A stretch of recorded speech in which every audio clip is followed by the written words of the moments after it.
Hi, everybody. Good Sunday morning. I hope everybody is having a wonderful day. We have quite a bit of snow here in Colorado. I'm in Lakewood, and we've probably got 3 feet of snow on the ground right now. And Mister is actually going to go out and try to plow, but we do have a mini blizzard going on. So he's plowing, and I'm going to be crafting. But I wanted to just take a little bit of your time today to introduce you to the Misti stamping platform. Now, I have 3 different sizes. So this is the small one. This is the one that I use for my card fronts when I'm doing my A2 cards. I have the medium-sized one, which is the one I'm using today. It's a little bigger, so it allows you a bigger space to do some ink blending and some different things like that. I also have the Mega, which is massive in size, and you can see the difference in it and the small one. So we're just going to do a couple of real quick cards, and I'm going to use both the small and the medium sized Misti. We are going to do some embossing resist. We're going to use some of Gina K's Master Layout dies, and we're going to do some stamping so that we can use our Misti. So without further ado, I'll be back in just a few. Hello everybody, welcome to this snowy, cold, blizzardy Colorado day. We're going to be talking about using the Misti stamping platforms today, and we're going to be using both sizes. We'll be using the small and the medium, and we'll start out using the medium, and this will allow us to do some ink blending, and so we can do our card front with a flourish that goes off the side of the card if we use the bigger Misti. The small one is great for your regular A2 size front panels for your card, but we will start with the medium one for now. We are going to be using a Gina K Wild Blossoms, and we'll be using this flourish, and we'll be doing the card front similar to this, only we're going to be doing the embossing resist. So we will go ahead and get started. I pulled this off, and I'm going to just put it there for now, get my card front, and what I'm going to do is I'm going to put a little dot of tape. You don't want to use liquid glue because you don't want it to get all over your mat here for your Misti. So I'm just going to do a little tiny spot right here in the middle. Okay, and that's going to just allow this to stay put and not lift or move. Now we are going to be using embossing ink, so that's very, very sticky. So when you first use it and you first stamp, you want to make sure that you lift the door of the Misti very slowly and carefully to not move your paper too much. You can go ahead and use a magnet, and I think I'll go ahead and put that down there since we're going to be starting kind of off the paper like this. I'm going to position this about like so. All right. So you can see that I've run it off my paper so that it kind of looks like it belongs like this. And that's what's great about the photopolymer stamps, is you can actually see where your design is at. Now, if you're doing something like this and you're using either cling stamps, which are the red foam rubber stamps, or stamps that you have actually taken off your wooden blocks, those have that padding, and you'll need to remove this black pad if you're going to be using any of those. So let's go ahead and get started. I'm going to close the door of the Misti, and I'm just going to apply gentle, light pressure, and then I'm going to lift that up, and you're going to see a little bit of residue here from the ink that I used before. I used black, and black is really hard to get off of your stamps. So, and then you want to make sure that this is completely dry before you apply any additional ink to it. So we'll give that a minute, and we're going to be using the Versamark embossing ink today. We're going to do 2 coats of this on our card front here, and then we're going to be doing some ink blending, and it's called embossing or emboss resist. So we'll be doing a little bit of everything today. We are going to be using some dies, and then we'll be doing some stamping as well, so that you can kind of see how everything pulls together with the Misti stamping platform. So I'm going to go ahead and ink up my stamp here really well. Good coverage here on my stamp. Okay. And then I'm going to close the door to the Misti, and I'm going to apply gentle, even pressure.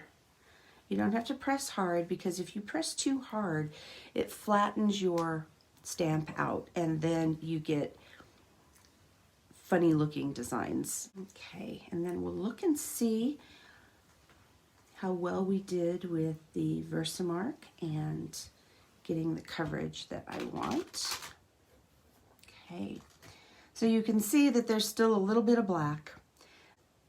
And then what I'm going to do is I'm going to go ahead and I'm going to do a second, just a little bit, just enough. And then I'm just going to do even pressure again here. And sometimes in the middle, if you see on your design that you aren't getting the coverage that you want, you just take your finger and press just a little harder in those areas. Okay, so there we go with that. And then what we're going to do is we're going to flip this around.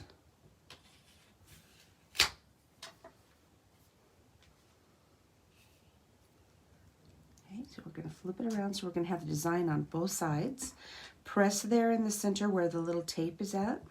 And then we're going to do the same thing. We're going to apply our Versamark.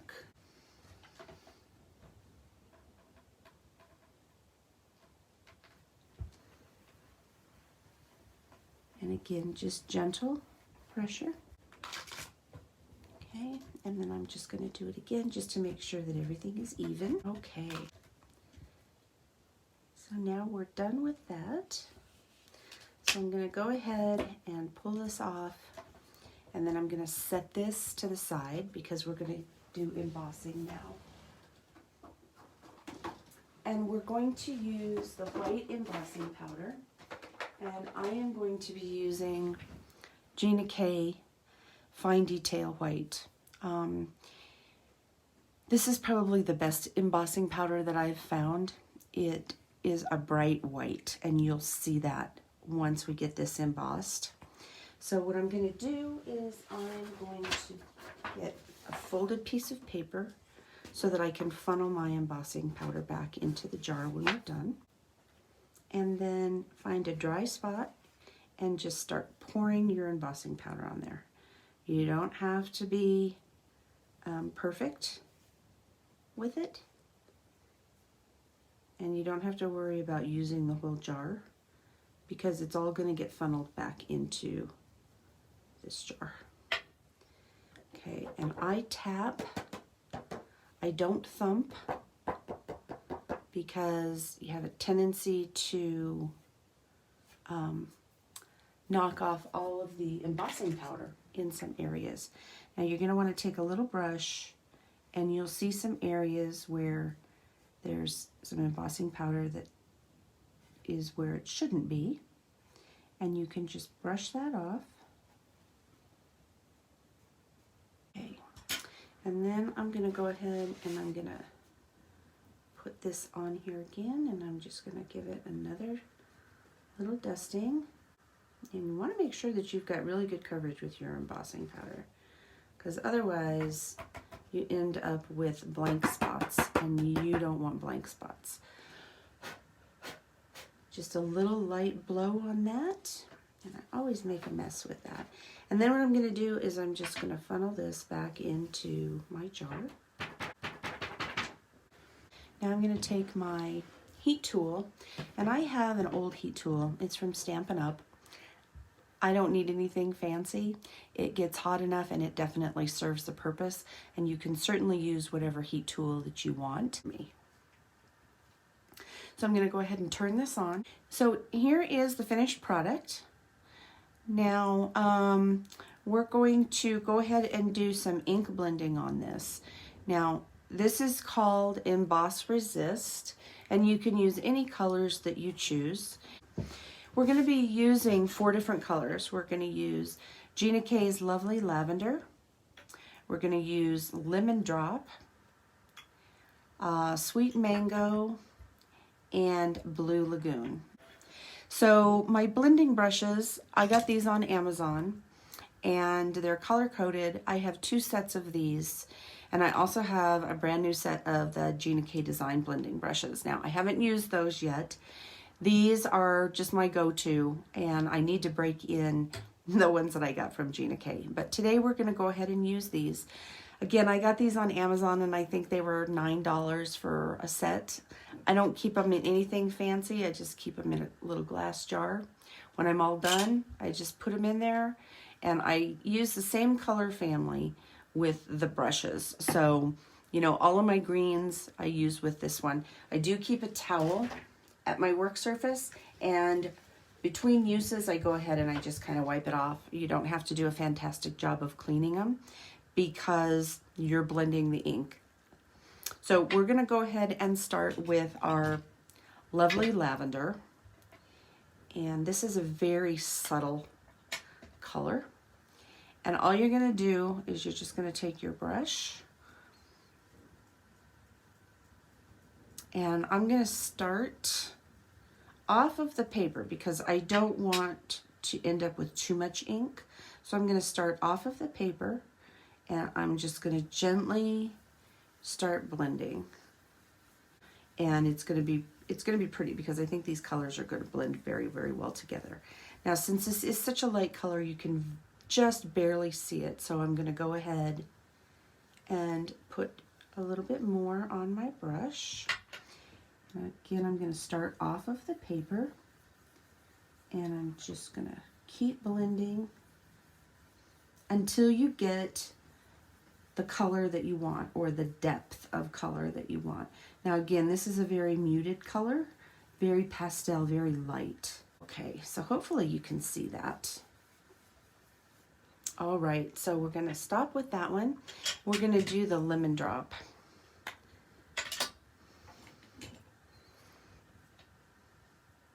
Now with this one, I don't use this color very often, so I want to make sure that it's not going to be too dark. So I'm going to fill my brush pretty good, and then I'm just going to kind of tap it off onto my media mat over here to the side. And then I'm going to come back and I'm going to blend, start off of the paper, and I'm just going to blend into the Lovely Lavender. I'm going to take it down.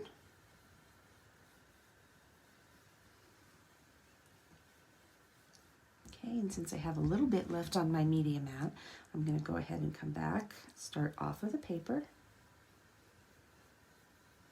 blend up into my Lovely Lavender. Now, as this dries, as the ink dries, it's going to blend very, very nicely. So you're not going to have those defined lines, but you want to blend up into your previous color. All right, so we'll stop with that one. And then we're going to do the Sweet Mango.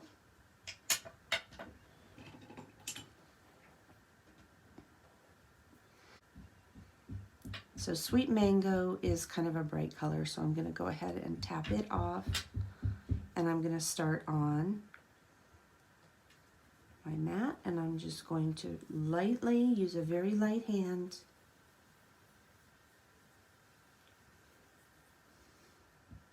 pick up a little bit more of the ink.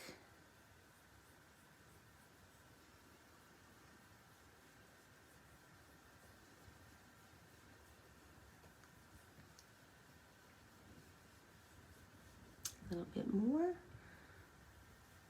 And you can see when I'm blending into the yellow, it's turning kind of a a light peach color.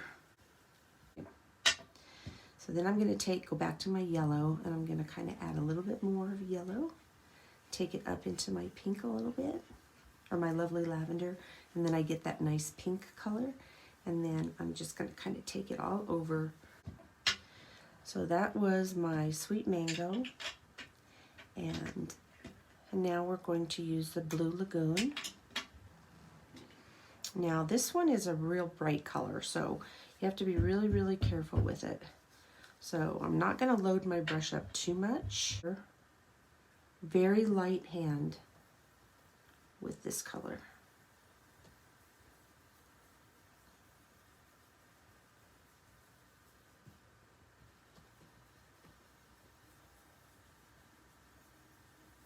Okay, that's pretty. I like that. I think 4 is a pretty good combination. You don't end up with too much, too little, and everything is easy to blend when you don't have so many colors. And I'm just going back over all of these again.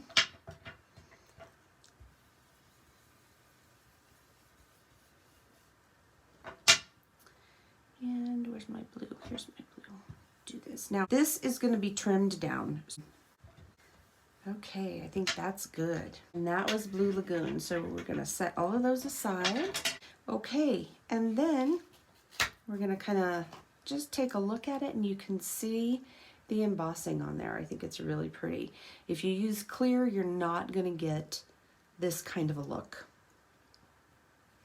And then we're just going to take a paper towel, and we're just going to lightly rub over our embossing, because when you do this, that takes the ink off of the white embossing powder, and it just makes it bright. And you don't have to rub hard, but you can see that it took a little bit of the ink off, just a little bit. So now what we're going to do is we've got our card base, and it's the A2 size, and we're going to have it open this way. And so I'm going to kind of position this, and I'm going to kind of look at it, and I'm going to say, okay, how do I want that to look? All right, this is where we have our background. And I want to make sure that this is going to look really pretty. We could use blue, or we could use lavender, but I think this will be pretty springy. So what we're going to do is we are going to take our Gina K Master Layout number 2, and we're going to use the big frame. So you have a plain one, and then you have a stitched frame, and you can see that they kind of nest together, so that it gives you a nice border. Okay, so we're going to start out with the plain one, and I'm just going to put it here on my paper. Get some tape, some purple tape, so that I can secure the corners. And then I'm going to run this through my die cutting machine. Okay, I'll be right back. So we have our background. So now that we have this, we're going to go ahead and we're going to put it on our card base. So you're going to have a nice white border, and then you're going to have the yellow, and then we're going to have this on the top.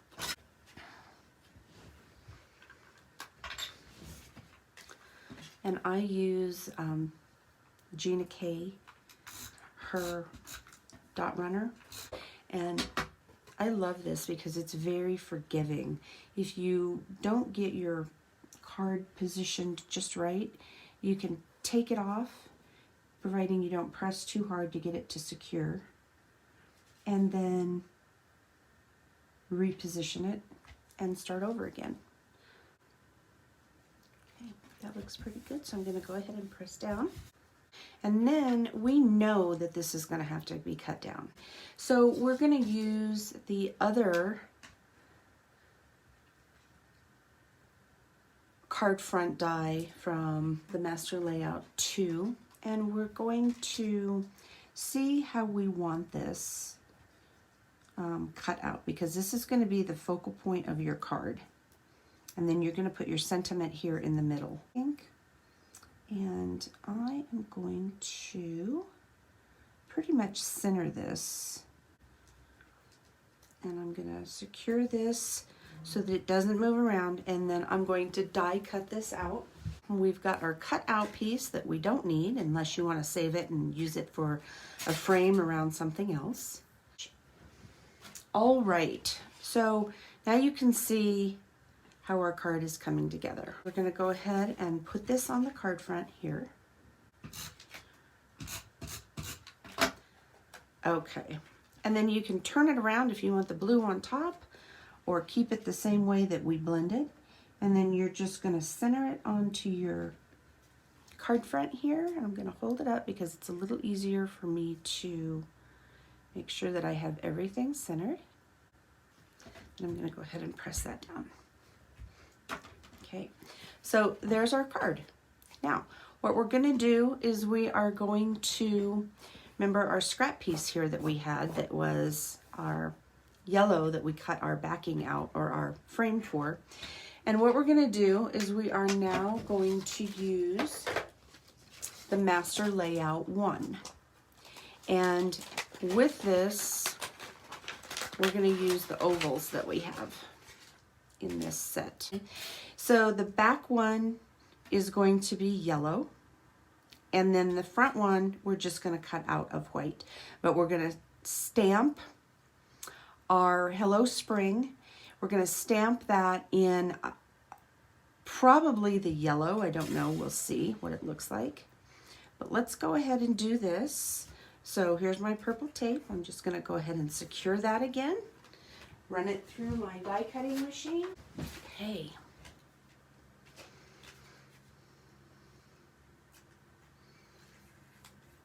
All right.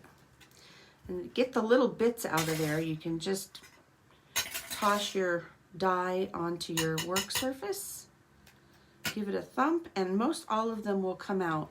If not, you can use your tool and you can just poke the little pieces that are still in there out, and you'll see they're coming out of the backside. And all of the little bits came out of here. Otherwise, you could take your little tool and you can poke those out.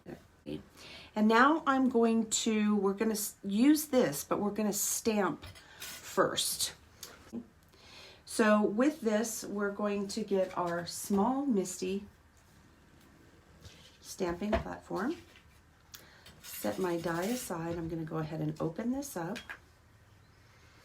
And I'm just going to put this kind of in the middle. And then I'm going to get my greeting. And we're going to do Happy Spring. And this is from the Gina K Welcome Home set. I'll take this and the spring out of here.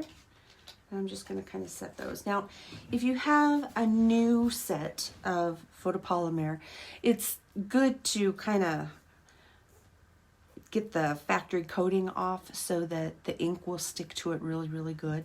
So just rub your fingers on it. Okay, and then we're just going to kind of put that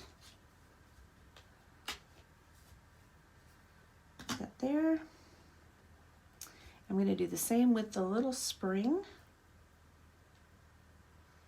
Okay, and you're going to want to get these as centered as you can. Now we have our die here. So I'm just going to place my die down. And then I'm going to put the happy like in the center, because that is the biggest part of the die. And then my spring kind of down here.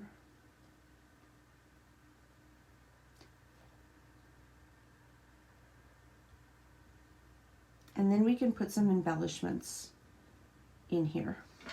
I think that's good. So then I'm going to remove my die. And I'm going to kind of look at this, and it's a little cattywampus. I'm going to go ahead and straighten that out. And then I'm going to close the door of the Misti. So I'm gonna go ahead and put my paper back in here.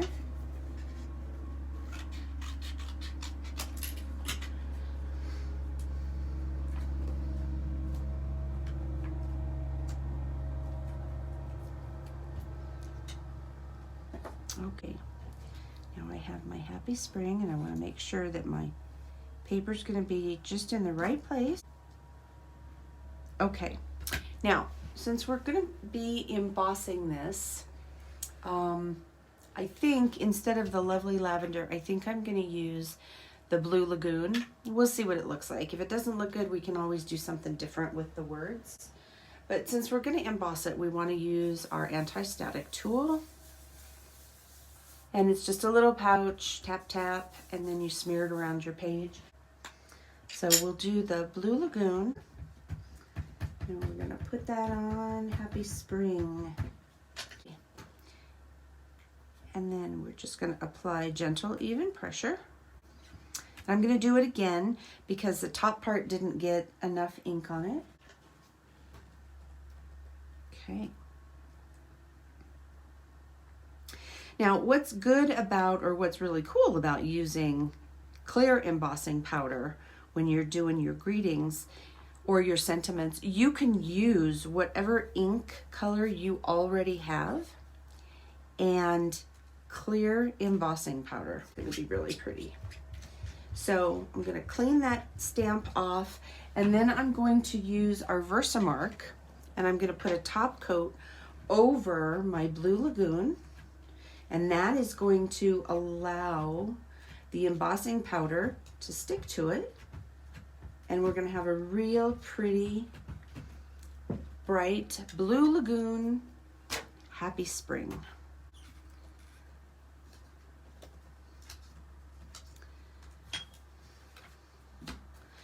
Set this aside, and I'm going to get my clear embossing powder. And clear, I probably use more of clear because I do like to emboss. And it just gives your cards a real nice look. So I'm just gonna pour this on there. Make sure that I've got both Happy and Spring covered. Now, I apologize again for the noise. I'm gonna go ahead and turn on my heat gun and we'll get this embossed. Okay, so you can see our finished product here. And then what we're going to do is we're going to take our oval and we're going to place that on here, get it somewhat centered, and use my purple tape to hold everything in place. And then I'm going to die cut this. I'll be right back. So we're going to go ahead and attach this, and I'm going to use I think I'm going to use a little bit of liquid glue because it is a little forgiving, and I want to make sure that it fits right in the center here. And I am using the Gina K Connect glue. This is great liquid glue. You just have to use a little tiny bit, and if it oozes out the side, you don't have to worry about it because it does dry clear. And that looks pretty good. So then I lay it flat and I press just so that the glue is going to spread on the back. Now see, you only use a little bit because if you use too much, then you're going to get the glue lines. I am going to actually put these up on some foam squares so that it stands up a little bit on your card front.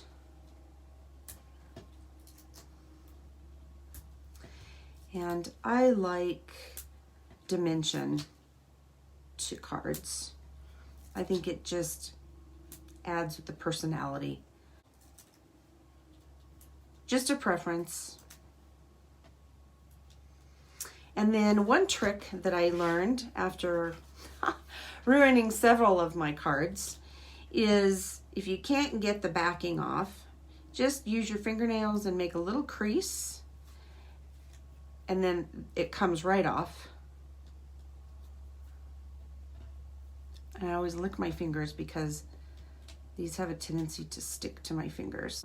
And then what I've done is I use a little bit of liquid glue on each one of my foam squares, or whatever I put. If I use foam tape, I put a little bit, just ever so slight. Oops, I didn't take that one off.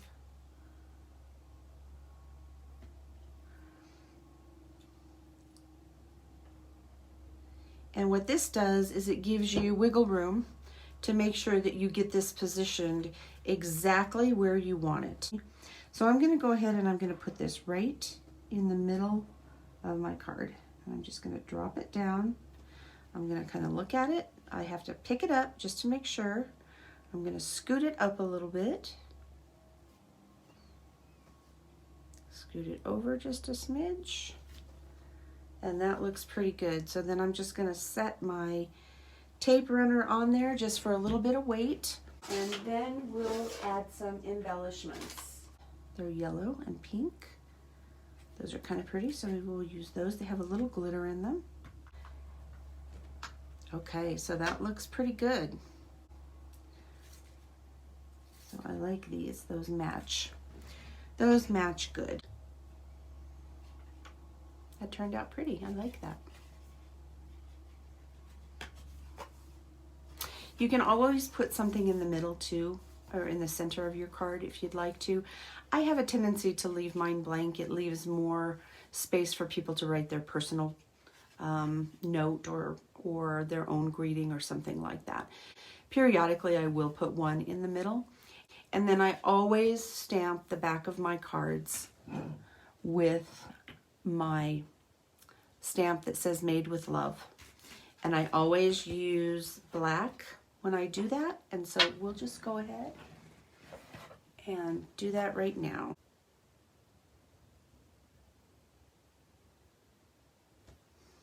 Okay, there we go.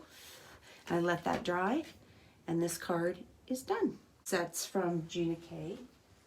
And our cardstock was just a heavyweight white base, and then we used the wild dandelion, and we used ink blending. So we used lovely lavender, lemon drop, blue lagoon, and sweet mango, and we ink blended that over the top of our flourish from the Wild Blossom set of Gina K. And we did the Emboss Resist. I hope everybody enjoyed this today, and it gives you some inspiration to try something a little different. If you haven't ever tried it, go for it. It's not going to hurt anything, and you'll probably really, really, really enjoy it. Thanks so much. We'll be talking to you soon. Bye-bye.